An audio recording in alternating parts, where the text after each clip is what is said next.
How should I describe Sly Cooper?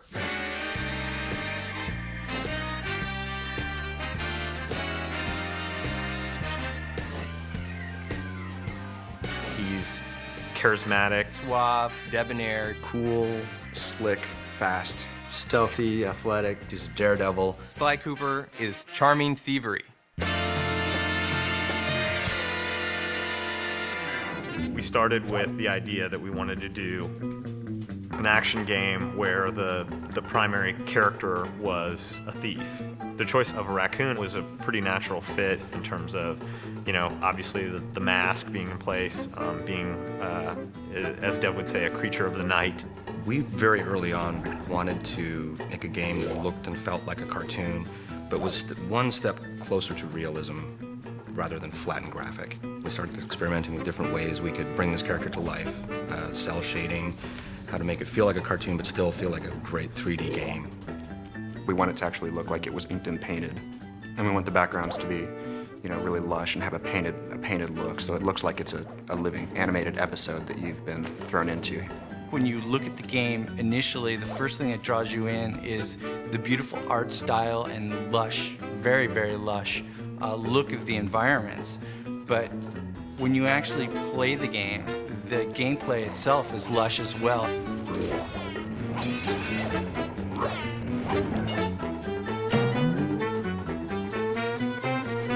The original conception of the Sly character was a much more realistic raccoon, chubby and not quite as lithe as the character is now, and it kind of evolved as we went along. Once we got to that part where he kind of evolved into what he is now, my main job was to take him and try to put every bit of thiefiness into him that I could. He's kind of tiptoeing and he's really like rearing back to like ease his foot forward, trying to keep all his weight back so his foot falls softly on the ground, and really try to hone his personality through subtleties in the movement and really try to push the thiefiness.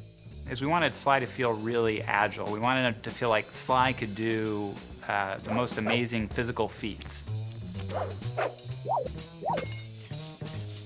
You want to let the player of the game feel like they're a thief. Not like a real thief, like you wish thieves were.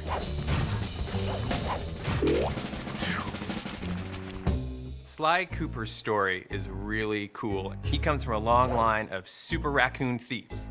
And the source of their kind of thieving greatness is this book called The Thievius Raccoonus. It's this incredibly valuable heirloom that is stolen from Sly's family when he's very young. He has come of age, and now he feels it's his noble duty to take back the Thievius Raccoonus.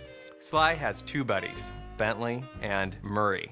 Bentley provides a lot of the plans for their missions. He does a lot of things that are very important for Sly to complete his missions. Murray has a huge case of Sly envy. He wants to be Sly in the worst possible way, and he has absolutely none of the capabilities to do it. A hero's only as good as his villains. We wanted to create villains, you know, making them dangerous, making them menacing, making them goofy. Just giving them as much personality as Sly Cooper.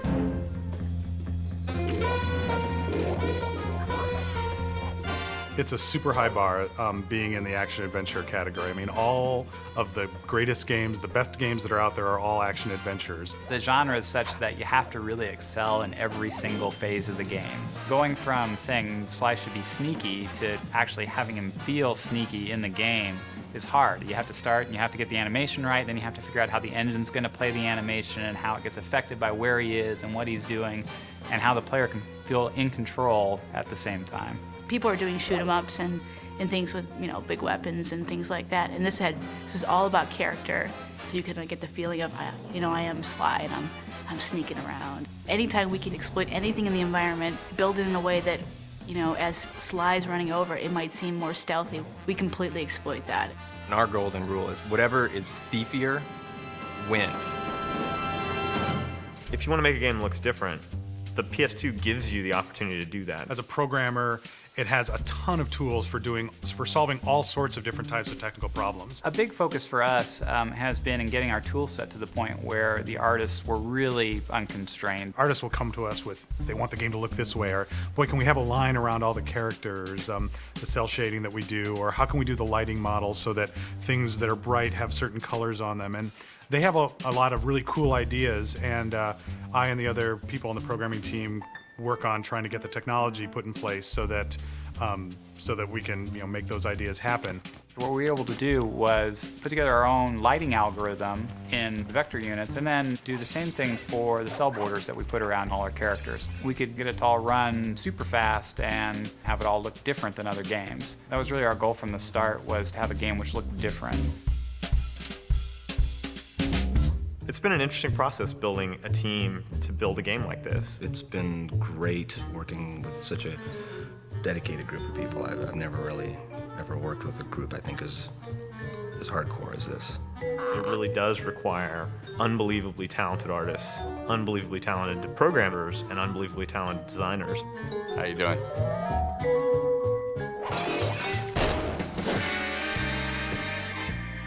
The designers, I think, have done a wonderful job of giving players the experience of sneaking and being a thief, and at the same time making the designs accessible to people so that you don't need to be a super gamer in order to play it, although there are tons of things that are in the game for those people. We're making a game that anyone can play. You can't just have great art, you can't just have great code, you can't just have great characters, you gotta have it all. It's not about just how the game looks, it's about how the game plays and how the player experiences it. And it's all about having fun. You can make a really cool character, but if he's not fun to play, it's not worth doing. Sly is cool, he's collected, he's adventurous. Sly is Sly. It is not a misnomer.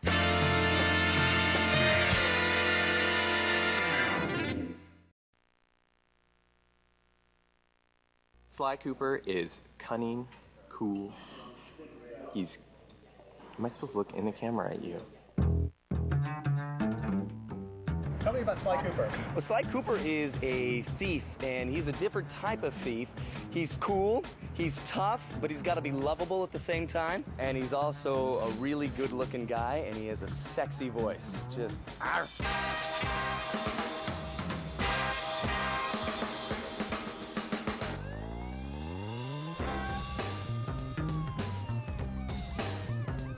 I'd say about a month into development, we came up with a one-sentence description that really has guided the development of the product. And the one sentence was, Sly and the gang work together to pull off a string of big heists. When I say heist, I mean like classic Hollywood heist film kind of heist, where the last third of the film was all about this big, spectacular, elaborate crime involving many thieves working together to do something huge.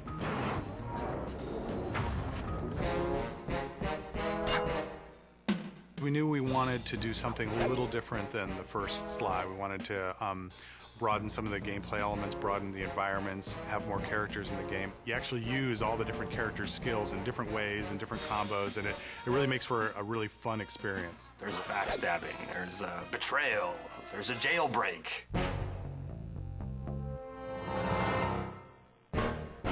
Thiefiness is different things to different people. For some people, it's being sneaky. For some people, it's being agile. We want Sly the Thief to really encompass all of these things. It is really fun and really thiefy to be on the top of the roof, scaling across the level, running across wires, looking down at guards looking for you. I think we all would love to be able to do the things Sly does, just to be able to jump from rooftop to rooftop, land like a cat on top of a wire and scamper down it. If I did that, I'd break an ankle. Two things that we try to keep in mind when we start any drawing of Sly is, number one would be definitely the silhouette, creating a strong silhouette, which is especially important in animation. And number two is motion. He's always kind of forward moving, low to the ground, and try to get a lot of motion, and usually just start off with a couple of lines and let that be sort of his overall arcing motion. It'll be like his spine and his supporting leg, and off of that just sort of compose where his details are going to be. I haven't stolen anything. Yet. Sly is the charismatic leader of the band of thieves. He's got that moxie, he's got that skill under pressure that makes him special. Sly Cooper is deeply involved with two ladies, Inspector Carmelita Fox and Constable Neela. He's kind of flirty with both of them. Why don't you and I go out on the town? And their relationship is actually one of the major narrative threads for the whole game. We're on for that date in Bollywood. Freeze, Cooper. Inspector Fox, as beautiful and unpredictable as ever. Whereas you crooks are so predictable. You always return to the scene of the crime. Let me at that security computer. Presto, all clear. Bentley is the brain of the organization, the guy with the gadgets. He's just really fun. People have said that I resemble the character that I did the voice for, Bentley, and I guess I can see that. I mean, I am mostly human, but there's a little part of me that is a turtle. Any good heist needs someone who's gonna work the bombs, and clearly that's Bentley. Now head back to the safe house with those pictures and let's get a plan together. Bentley really looks like Bentley, and Murray kind of looks like Murray, and they act like it. If people say that Bentley's the brains, Murray is definitely the brawn. He's all about freedom, you know? Just let it go. Yeah, baby! Let it all hang out! Murray is like big and a brawler. It's kind of the muscle of the crew. Murray can lift these guys up above his head and toss them into flames or into the water or off of buildings and things like that, and it's kind of all manner of slapsticky ways for them to be dispatched. The Murray scores again! Murray wants to do things the way Sly would do them, but it's sort of Murray's version of that, and it's a little bit oafier. He's really trying to make himself really small, too, because, of course, he's got a lot to hide. This is a universe in pantslessness. Hence, no pants. No pants. Yeah, I don't wear pants. And I like to hang out with little furry animals. That's what makes it so real. They're just being themselves. This game, we really wanted it a lot more to be about doing something rather than just going somewhere. And as a result, one of the things we really focused on this game was to really work on the AI. Sly is able to handle different classes of enemies in the game, and it tends to be that the ones that are dangerous to him walk the streets and are patrolling and guarding the areas. The guards are just more intelligent and more sophisticated, which makes getting from point A to point B in the world both unique and interesting for every player who goes through it. No two players will have the same experience traveling through the Sly world. When we get a level from the 3D modelers, we have a lot of communication between them during the process of when it's being built before it's handed off. And basically we have a great foundation to work with because you need a good 3D foundation to put the maps on. For us, the environments, we really wanted to make them beautiful and interesting, but never more important than Sly. Not just artistically, but also game-wise, they should be fun to play in. Very jungle gym. They should feel very stealthy. You should feel when you're playing in these worlds, I can't believe I'm getting to do this.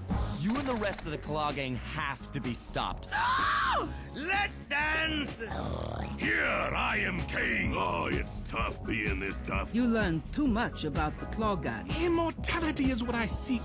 Dimitri is this lounge lizard who runs a seedy nightclub. He's a master forger / counterfeiter. Look, I'm sure that two cats in a bag like us can work something out.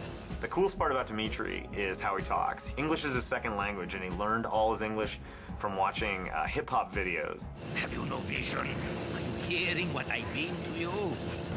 John grew up poor on the streets of Calcutta.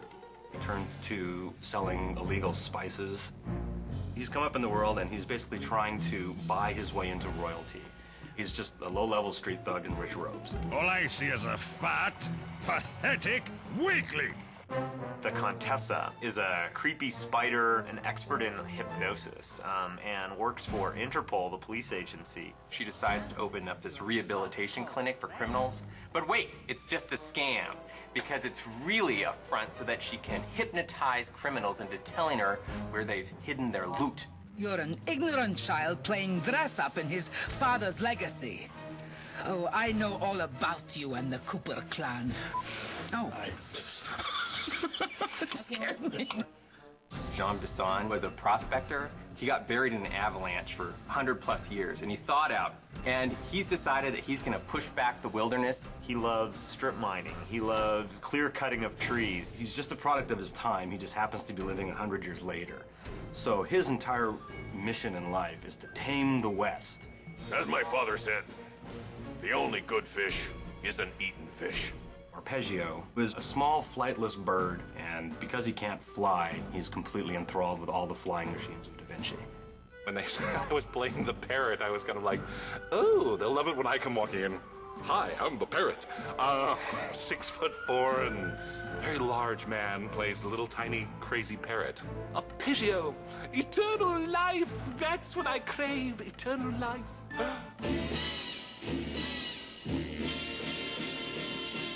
Hello. Welcome to Sucker Punch Productions. Hello, Are you recording?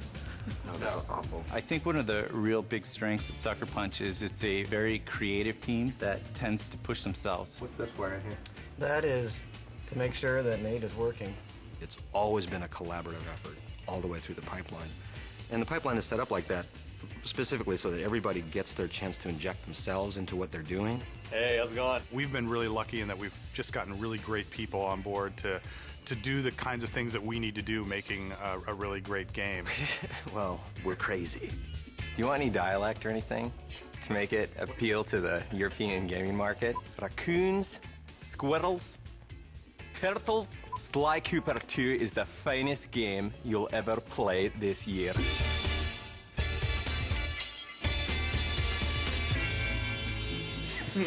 Stop.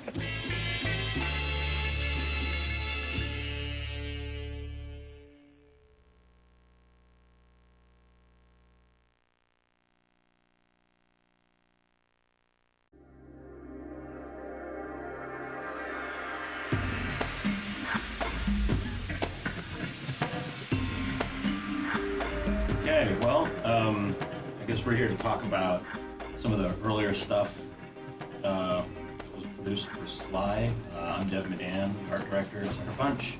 I'm Nate Fox, I'm one of the game designers. And what we're looking at here is a level that was produced but never made it into the game. Well, it made it into the game spiritually. Yes, spiritually. I mean, you can tell it's like a big, impressive, kind of Riviera feel, high class, very Sly Cooper style. Yeah, just figuring out the evolution of the gameplay between Sly 1 and Sly 2. This was, what, 6 months we worked on this? 8 months? Yeah, a shamefully long amount of time, and it didn't even make it into the game. Yeah. But it was sort of the conceptual building block for how we were going to construct Sly 2, which was a big departure from Sly 1. I mean, totally. You can tell like it's all non-linear in how you move through this space. Totally. Which is pretty radical shift for us.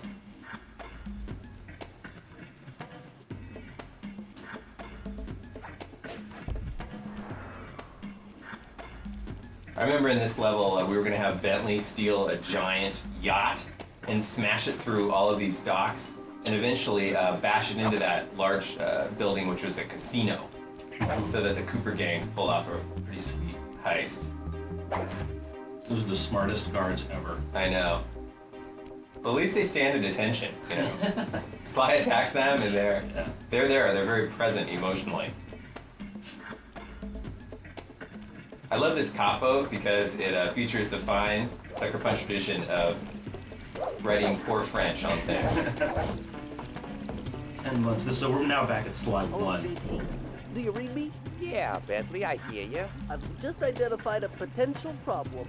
See that filthy game? I love, you know, we kept the same Bentley from the very first just kind of voice experiment. Okay. But that's This will be Sly. a good chance for me Oh to my bust out gosh. my new climb move. Climb move. Oh, man. If you ever wanted Like to that punch ladder a over character there? in the face more, That would be it. Yeah, Bentley's a pretty interesting guy, the voice of Bentley.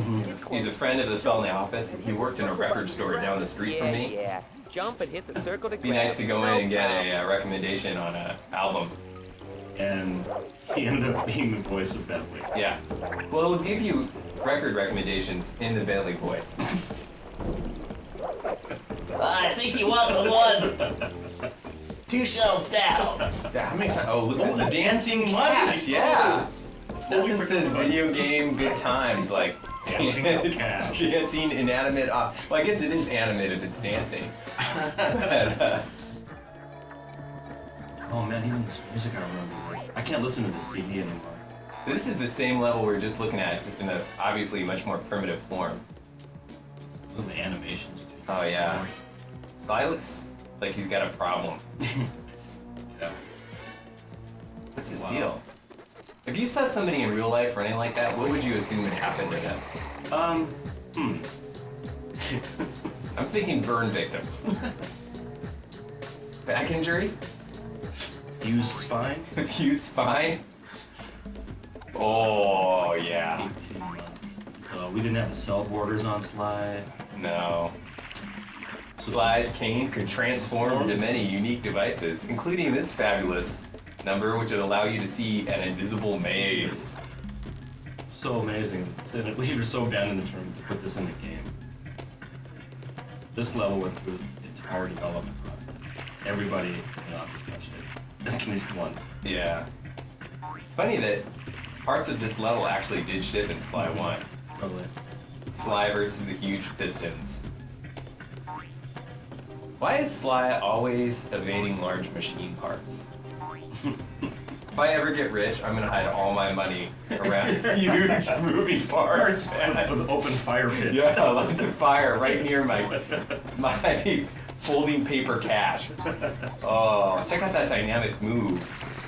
Actually, it's interesting. This is a really, really old movie, but Sly's still doing those cane swings off hooks. Yeah. Was that where you came up with the idea for the cane in the first place? No, it was more of a question mark. Because he's a raccoon of mystery? Mystery. Which is clearly evident in this video.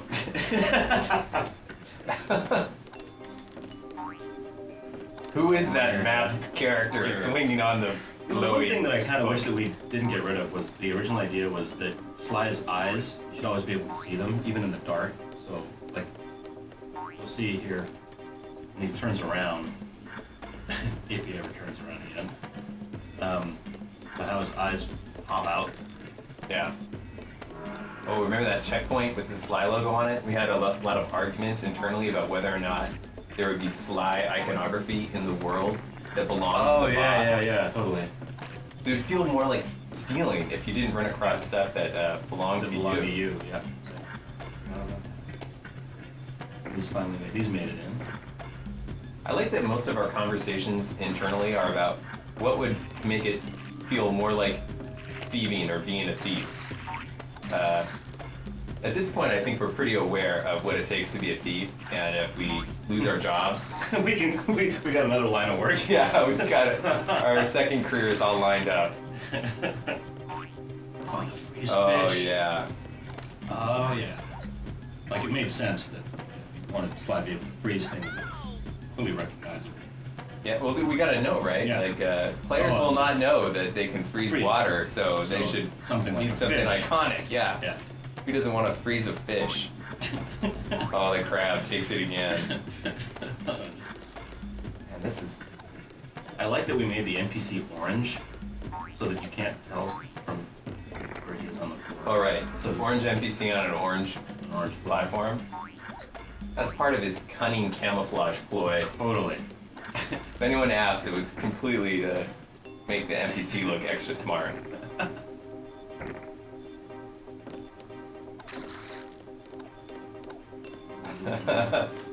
Money popping up out of holes. So interesting seeing the character without a cell border. I really like that old thing where the money would fly like Fly, butterflies into your pack. Yeah. It's pretty, sort of surreal. Yeah. But it's rewarding. Yeah. Didn't we have problems using green money because it wouldn't localize into issues, different countries? And Which really illustrates a problem globally that we have different colored money. The video game industry would really benefit from one colored. Oh, the underwater approach. Yeah. You'll notice that's the same fish that was the freeze fish. Just kept reusing them. Sly. Oh yeah, you can change the wings on the underwater vehicle to go through different openings in the cave. Actually, if I remember correctly, Raleigh's level was supposed to entirely be underwater. Yeah, yeah.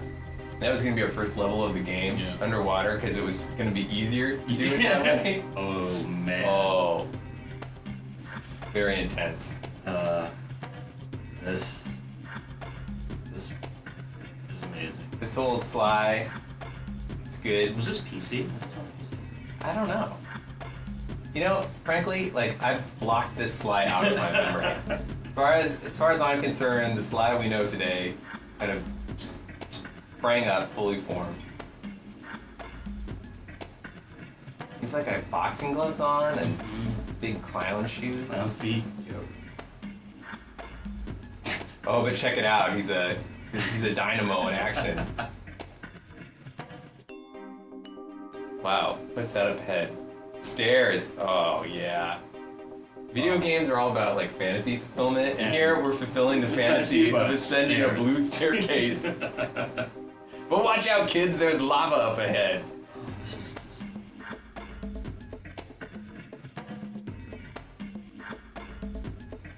Yeah, I never really noticed, but Sly's in a lot of caves in these demos. All those stretch textures and careful, Sly. Yeah. Careful, Sly. Don't trust ambiguously shaped objects. Dev, I don't know if you know it, but orange means lava. Lava. Totally. Lava is bad for video game characters. In a video game? Lava. It is. At least in most video games, that's the case. However, in our game, we decided that it didn't hurt Sly at all. Oh my goodness. Oh yeah, so he could run in lava. Yeah. Whereas the modern Sly, he can't swim. Totally. But he can run in lava. It's the clown shoes. Completely. He used to be a lot tougher. Yeah. Is what this video tells me. Yeah, it's an impressionistic painting. It's a Dutch masterpiece. I kind of miss the Sucker Punch era of rolling lava rocks. I feel like that was a real staple for us. Yeah. Not too thiefy, though. Not too thiefy, no. Oh, the big guy, the original, the progenitor. Check out that meme. I have nothing to say.